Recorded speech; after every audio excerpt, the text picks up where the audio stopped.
Legenda kucing hantu CSTH di dataran tinggi Skotlandia yang berkabut. Di antara bukit-bukit hijau dan lembah yang sunyi, penduduk lokal sering menceritakan kisah menakutkan tentang CSTH, kucing hantu raksasa yang dianggap sebagai penjaga dunia arwah. Makhluk ini memiliki bulu hijau gelap seperti lumut yang menyatu dengan alam, dan mata kuning yang bersinar seperti api di tengah malam. Tubuhnya besar, seukuran anjing besar, dan cakar tajamnya mampu mengoyak batu sekalipun. CSTH bukanlah kucing biasa. Legenda mengatakan bahwa ia adalah penjaga gerbang antara dunia manusia dan dunia arwah. Dikirim oleh roh-roh kuno untuk memastikan bahwa jiwa-jiwa yang meninggal mencapai tujuan mereka. Namun, pertemuan dengan CSTH adalah pertanda kematian yang dekat. CSTH sering terlihat pada malam-malam tertentu. Ketika bulan purnama terbit dan kabut tebal menyelimuti lembah, penduduk desa mengaku mendengar suara desis atau rangan pelan,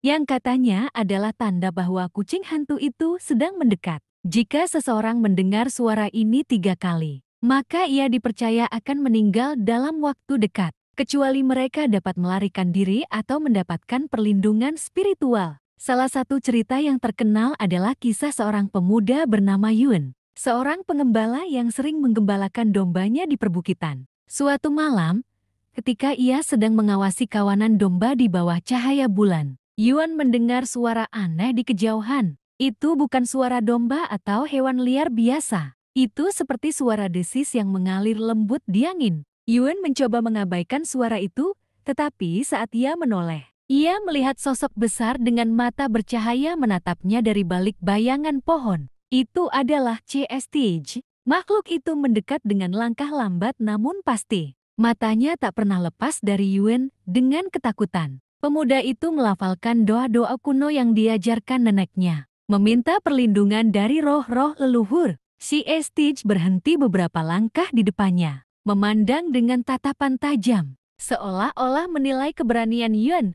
Kemudian, tanpa suara, kucing hantu itu berbalik dan menghilang ke dalam kabut. Yuan selamat malam itu, tetapi ia tahu bahwa ia telah menyaksikan sesuatu yang luar biasa dan mengerikan. Penduduk desa mengatakan bahwa CSTH membiarkannya hidup karena keberanian dan keyakinannya pada leluhurnya. Sejak saat itu, Yuan dikenal sebagai orang yang diberkahi oleh roh penjaga. Namun, kisah ini juga menjadi peringatan bagi siapa saja yang melihat. CSTH makhluk itu bukan hanya penjaga, tetapi juga pengingat bahwa kematian selalu mengintai, dan hanya keberanian atau nasib baik yang dapat menyelamatkan seseorang dari cengkeramannya. Hingga kini, legenda CSTH masih diceritakan di perapian desa-desa Skotlandia, menambah suasana misteri dan sihir yang selalu menyelimuti dataran tinggi mereka. Bagi sebagian orang, itu hanyalah dongeng untuk menakuti anak-anak. Tetapi bagi yang lain, itu adalah peringatan nyata akan kehadiran kekuatan gaib di dunia ini.